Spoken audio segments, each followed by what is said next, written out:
So it's quite a, I would say, powerful device. क्या मनफी असरात मुरतब हो सकते हैं? देखिए, मनफी तो क्या, इसमें तो अब कोई शक नहीं है ना कि भारत इस खिते को आर्म्स रेस की तरफ लेकर जा रहा है। हाल ही में पोखरण रेंज में भारत ने दुनिया का पहला 155 mm ramjet powered artillery shell का सफल परीक्षण कर दिखाया।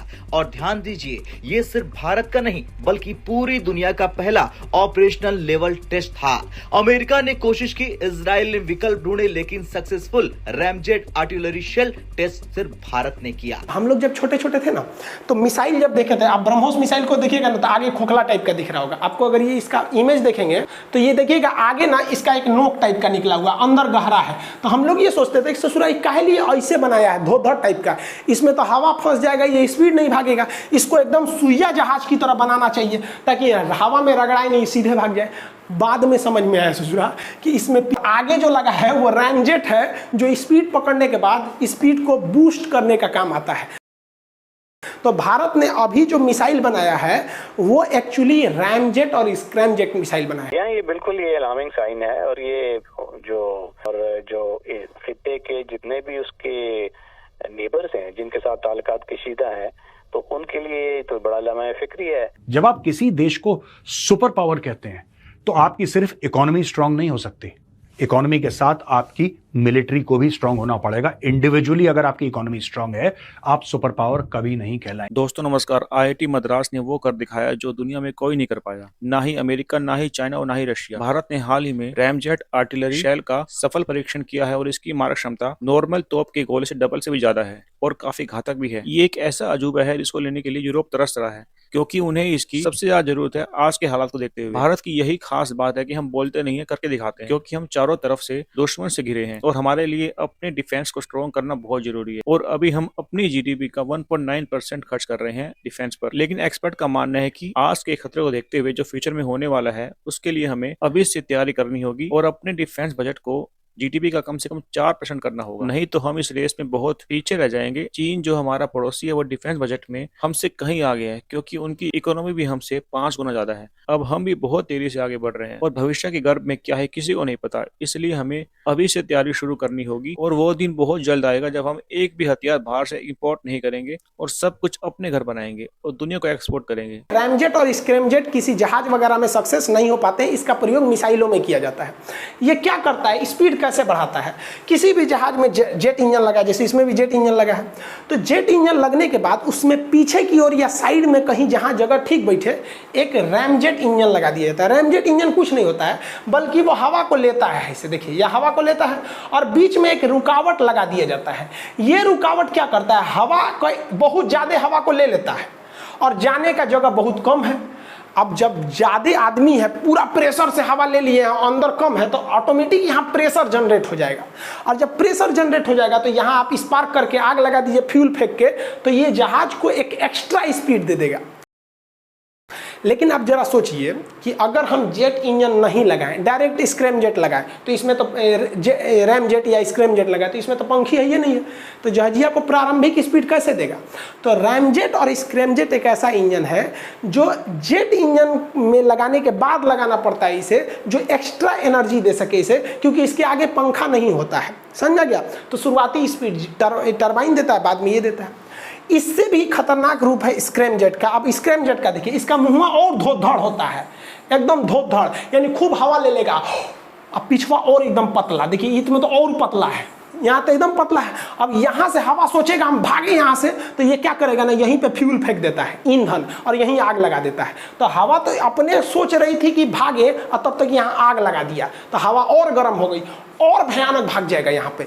तो इसीलिए टर्बोजेट स्पीड धीमा, रैमजेट मीडियम, स्क्रैमजेट सबसे तेज हो जाता है। लेकिन ये दोनों के दोनों इंजन में आगे फैन नहीं लगे होते हैं, यानी ब्लेड नहीं लगे होते, इसलिए ये किसी चीज़ को स्टार्ट नहीं कर सकते हैं। तो हम लोग जब छोटे छोटे थे ना, तो मिसाइल जब देखे थे, आप ब्रह्मोस मिसाइल को देखिएगा ना, तो आगे खोखला टाइप का दिख रहा होगा आपको। अगर ये इसका इमेज देखेंगे तो ये देखिएगा आगे ना इसका एक नोक टाइप का निकला हुआ, अंदर गहरा है। तो हम लोग ये सोचते थे कि ससुरा काहे लिए ऐसे बनाया है, धोधड़ टाइप का, इसमें तो हवा फंस जाएगा, ये स्पीड नहीं भागेगा, इसको एकदम सुइया जहाज की तरह बनाना चाहिए ताकि हवा में रगड़ाए नहीं, सीधे भाग जाए। बाद में समझ में आया ससुरा कि इसमें पिछवा लगा है जेट इंजन जो इसको ढकेल रहा है, सॉलिड इंजन लगा है, और आगे जो लगा है वो रैमजेट है जो स्पीड पकड़ने के बाद स्पीड को बूस्ट करने का काम आता है। तो भारत ने अभी जो मिसाइल बनाया है वो एक्चुअली रैमजेट और स्क्रैमजेट मिसाइल बनाया है। क्या मनफी असरात मुरतब हो सकते हैं? देखिए, मनफी तो क्या, इसमें तो अब कोई शक नहीं है ना कि भारत इस खिते को आर्म्स रेस की तरफ लेकर जा रहा है।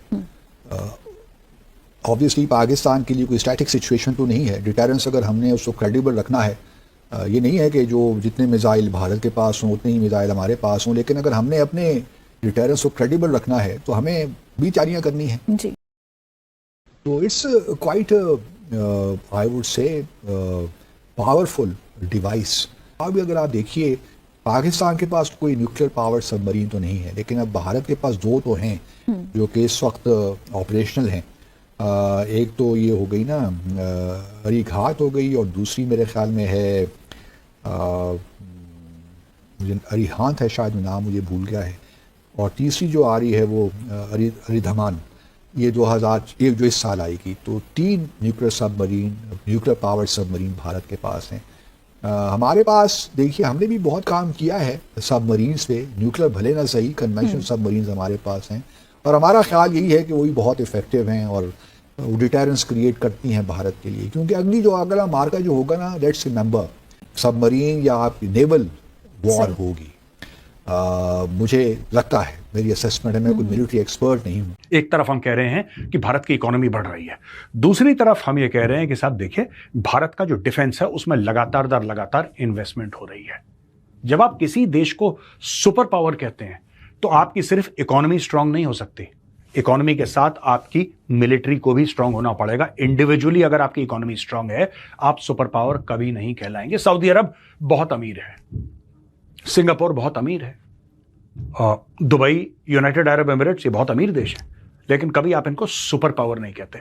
सुपर पावर का यही, this is the core of every super power. Military and economy, they go hand in hand. Bharat के आज के तारीख में जो भारत इन्वेस्ट कर रहा है, भारत जीडीपी का जो परसेंटेज है जो भारत लगा रहा है इसमें, दैट इज 1.9% ऑफ जीडीपी, और कई एक्सपर्ट्स का यह मानना है कि यह फिगर कम से कम 3 या 3.5% होना चाहिए। कुछ लोग तो यह भी कह रहे हैं कि इसको डबल कीजिए, क्लोज टू 4 कर दीजिए आप, तब जाके, क्योंकि दोस्तों भारत को कल्यूसिव थ्रेट है। कल्यूसिविटी क्या है यह भी मैं आपको आज समझाता चलूं। भारत के पश्चिम की ओर पाकिस्तान है जो कि एक रोग न्यूक्लियर पावर है, जो कि आतंकवादियों को सपोर्ट करता है। भारत के पूर्व और उत्तर की ओर अगर आप देखेंगे तो आपको चाइना दिखाई देगा, और चाइना चुपचाप रहता है। चाइना को जो करना है चाइना चुपचाप करता है, लेकिन चाइना आज की तारीख में बांग्लादेश को भी सपोर्ट कर रहा है कि तुम बदमाशी करो, तुम ऐसा कुछ करो जिससे भारत को दिक्कत हो। और भारत के वेस्ट में पाकिस्तान को बहुत पहले से सपोर्ट करता चला है। तो जो भारत का थ्रेट है दोस्तों, वो चारों तरफ का थ्रेट है। इसलिए ये जो 1.9% ऑफ द जीडीपी हमारा डिफेंस बजट है, ये नाकाफी है। This is not sufficient at all. We need to invest more money in defence, क्योंकि जितना मजबूत डिफेंस होगा उतनी मजबूत इकोनॉमी होगी, और जितनी मजबूत इकोनॉमी होगी उतना मजबूत डिफेंस होगा। ये दीज आर नॉट कॉन्ट्रडिक्टरी, ये एक दूसरे के पूरक हैं।